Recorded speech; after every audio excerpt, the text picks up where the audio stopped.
to the 10 Pro Max channel. A few days ago, authoritative analyst Min Jae-ko reported that a redesigned MacBook Air with the Apple M1 system on a chip will be released this year. New design, bright colors, but old chip. 9 to 5 Mac sources confirm that the laptop will receive a new system on a chip M2, and its presentation will take place in the second half of this year. The Apple M2 will be based on the A15 Bionic chip. It will also get 8 CPU cores but 10 GPU cores compared to the M1's 7 to 8 cores.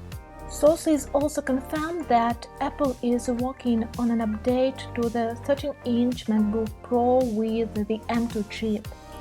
There is an information that Apple is considering abandoning the Pro prefix in the title.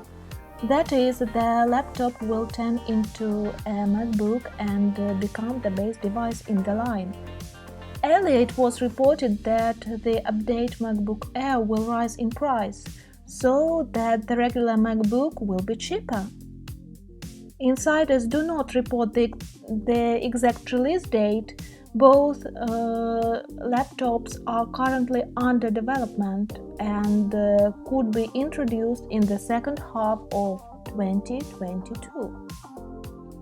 And that's all. Like and subscribe to the channel. See you!